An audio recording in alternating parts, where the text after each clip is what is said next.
మీ business ఏదైనా మీ ఊర్లో promotion చేయాలంటే అది సుమన్ టీవీతోనే సాధ్యం. ఇప్పుడే సంప్రదించండి.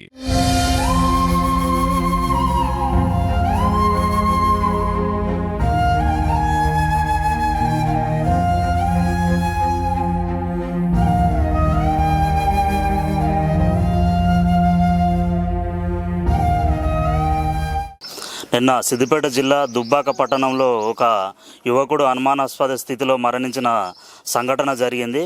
అయితే వారి తల్లిదండ్రులకు ఇద్దరు సంతానం, అంటే దుబ్బాక మండలం ఆరేపల్లె గ్రామానికి చెందిన నరసింహులకు ఇద్దరు కుమారులు కాగా పెద్ద కుమారుడు 5 సంవత్సరాల క్రితమే మరణించాడని, అలాగే ఈ అఖిల్ అనే అబ్బాయి చిన్న కుమారుడు నిన్న అనుమానాస్పద స్థితిలో మరణించాడని వాళ్ళ తల్లిదండ్రులు కొందరిపై అనుమానం ఉన్నదని చెప్పి వారు కూడా అనుమానం వ్యక్తం చేస్తున్న పరిస్థితి ఉంది. ఇప్పుడు వారి ఇంటి దగ్గర ఉన్నాం. అఖిల్ వాళ్ళ తండ్రి నరసింహులు మనతో ఉన్నారు, ఆయనతో మాట్లాడించే ప్రయత్నం చేద్దాం.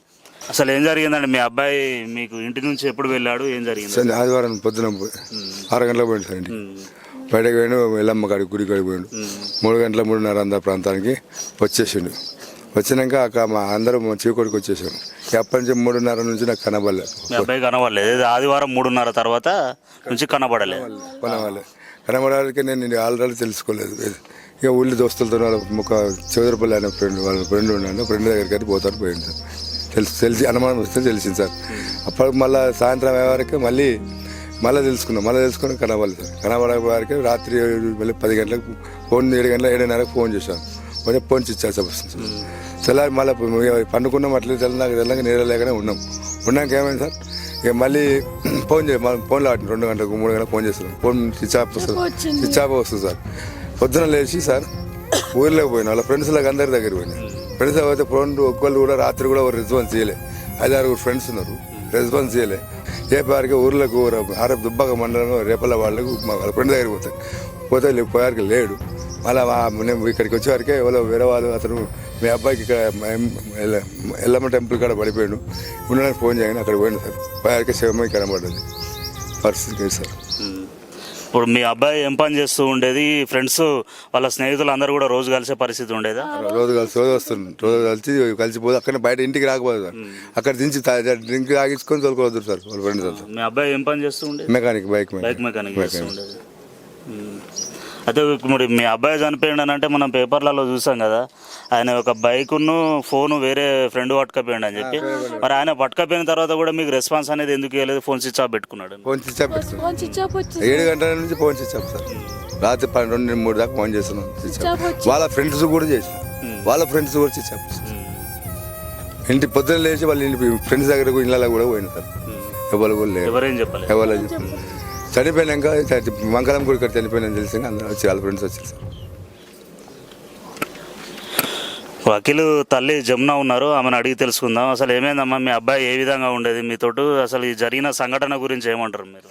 ఈ జరిగిన సంఘటన మా అన్న వాళ్ళే చంపిరు సార్. ఎవరో చంపిర్రు, మందులో ఏం పోసిర్రు, తాగిపిచ్చిర్రు, చంపించిర్రు. మాకేం లేదు, ఉన్న ఒక కొడుకు కూడా పోయింది. మాకు అంతే, మాకు మంచిగానే ఉండే, మాకు ఏం చెప్పకపో, ఇంట్లో మంచిగానే ఉన్నాడు.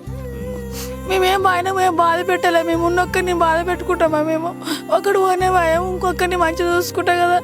ఆయన ఏమన్నా ఏం లేవు, ఆయనకు దోస్తుగా చేసిర్రు. మాకు పెద్ద కొడుకు ఎట్లా చనిపోయిండు? పెద్ద కొడుకు యాక్సిడెంట్ అయి చచ్చిపోయిండు. ఆయన కూడా పనికని తొలకపోయిండ్రు. వాడే అంత నడిపిస్తే అంత వెనకకెళ్ళి ట్రాక్టర్ వచ్చి గుద్దింది, చచ్చిపోయిండు. ఇద్దరు మంచిగా ఊరు, మా వాడు చచ్చిపోయిండు. అప్పుడు కూడా నరసింహులు జమున దంపతుల పెద్ద కుమారుడు రాజేందర్ కూడా 5 సంవత్సరాల క్రితం ఏదో ప్రమాదంలో మరణించాడని చెప్తున్నారు. వాళ్ళ పిల్లలను కూడా మనం చూడవచ్చు. ఈ అబ్బాయి వాళ్ళ రాజేందర్ వాళ్ళ మిస్సెస్ కూడా ఉన్నారు.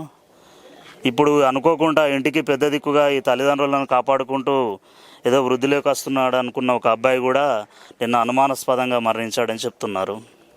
ఈ కుటుంబ పరిస్థితి గురించి వారి సన్నిహితురాలు రత్నమాల ఉన్నారు, ఆమెను అడుగుదాము. అసలు ఏమైందమ్మా, వీరు ఏ విధంగా ఉండేది? వీళ్ళ యొక్క జీవన ఉపాధి ఏంటిది? జీవన ఉపాధి అంటే వాళ్ళ తల్లిదండ్రులు కూడా చాలా పేదవాళ్ళు. వీళ్ళ తండ్రి, ఈ నర్సింగ్ వాళ్ళ తల్లిదండ్రులు కూడా చాలా పేదవాళ్ళు. ఏదంటే కైకిలు కూలి చేసుకొని బతికిన వాళ్ళే. ఎట్లా ఆమె పోషించింది, వాళ్ళు బాగుపడ్డారు. ఇప్పుడు వీళ్ళ పరిస్థితి కూడా ఏమి వెనక ముందు ఏ ఆధారం లేదు. ఏ ఆధారంతో ఇంత కూలో నాలో చేసుకొని బతుకుతుంటే ఈ పిల్లలు కూడా ఈ స్థితికే అయిపోయిండ్రు. వాళ్ళకు ఇల్లు లేదు, ఇంకా ముందు ఆస్తి లేదు, ఇంత భూమి లేదు, ఏది లేదు. గవర్నమెంట్ని ఏదైనా సాయం చేయాలని వీళ్ళ తరపున నేను కోరుకుంటున్నాను. నరసింహులు జమున దంపతుల పెద్ద కుమారుడు రాజేందర్ చనిపోయాడు అని చెప్పారు కదా, వారి భార్య హిమబిందు ఉన్నారు, ఆమెను అడిగి తెలుసుకుందాం. అసలు ఏం జరిగిందమ్మా? మీ భర్త చనిపోయినప్పటి నుండి ఎట్లా ఉండే పరిస్థితి? మీ మరిది ఏం పని చేసేది? మా భర్త చనిపోయి ఇప్పుడు 5 years అవుతుంది. యాక్చువల్గా మేము పెళ్లి చేసుకున్నప్పుడు మేము కూడా చాలా పూర్, అత్తమ్మ వాళ్ళు మేమైనా పూరే. తర్వాత కొంచెం షాప్ పెట్టించారు అత్తమ్మ వాళ్ళు. కొంచెం గ్రో అప్ అవుతున్నాము అనే టైంలో తనకి యాక్సిడెంట్ అయిపోయింది. ఇక తన అక్కడికే ఉంది అనుకొని మేము సర్దుకొని మా మరిది ఉన్నాళ్ళే చూసుకుంటాడు కదా ఇప్పుడు కాకపోతే తర్వాత అయినా అనుకున్నాం. ఇప్పుడు ఏజ్డ్ పర్సన్స్ అత్తమ్మ మామయ్య, ఇప్పుడు వాళ్ళకు కూడా ఆధారం మా మరిదే ఉండే. ఇప్పుడు ఆయన కూడా లేకుండా అయిపోయిండు. నేను నా 2 పిల్లలు అత్తమ్మ మామయ్య ఇప్పుడైతే అసలు ఎవరు లేకుండా అయిపోయినాం. కాబట్టి దీనికైతే ఫ్రెండ్స్ మీదనే చాలా గట్టి అనుమానం ఉంది. తనంతటికి తను సూసైడ్ చేసుకునే పర్సన్ అయితే అసలే కాదు. అంత నెగ్లెక్ట్ పర్సన్ కాదు. హెల్త్ మీద అంత చూసుకునేవాడు. ఏ చిన్నదైనా కూడా తొందరగా అలర్ట్ అయ్యేవాడు హాస్పిటల్కి. అట్లాంటి మనిషి ఇలా అయిండు అంటే మేము కూడా నమ్మలేకపోతున్నాం. దీని మీద సీరియస్ యాక్షన్ తీసుకోవాలని కోరుకుంటున్నాం. ఈ అఖిల్ కుటుంబ పరిస్థితి గురించి మిగిలిన వివరాలు వల్ల ఈ ఊర్లో గ్రామస్తులు ఉన్నారు, ఆయన అడిగి తెలుసుకుందాం. అసలు ఏం జరిగిందండి వీళ్ళ ఫ్యామిలీ గురించి? అఖిల్ అనే వ్యక్తి ఎట్లుండేది? అఖిల్ది సొంత ఊరు ఆరేపల్లి, దుబ్బాక పంటలు, సిద్దిపేట జిల్లా. అతను ఈ ఊరు అవుతాడు కానీ వీళ్ళు బతుకుదేవురు కోసము దుబ్బాకలో ఉంటున్నారు అన్నట్టు. కూలీ పని, వాళ్ళ నాన్న కూలీ పని చేసుకుంటూ అక్కడ ఉంటుండు. ఈడ కూడా హోండా షోరూంలో చేసేవాడు. కష్టపడితేనే బతుకుదేరు అనేది ఉండేది. కష్టపడకుండా పని చేసుకుంటూ వాళ్ళ బతుకుదేరు కోసం వాళ్ళు బతుకుతున్నారు. కానీ ఒక నెల క్రితం ఆయన షోరూంలో బంద్ చేసి ఏదైనా సొంత వెహికల్ కానీ లేదంటే ఇంకేదన్నా చేసుకుందామనే ఆలోచనలు ఉన్నాడు అన్నట్టు. మాతో కూడా ఫోన్ మాట్లాడిండు. ఓ వెహికల్ అన్నా లేకపోతే ఇంకేదన్నా బిజినెస్ మెకానిక్ షాపు బయట పెట్టుకొని బతుకు తెరుగుదామని అనుకున్నాడు. కానీ ఆయన ఇక దురదృష్టం అట్లా అయిపోయింది. ఆ మిత్రునితో కలిసి పోయిండట.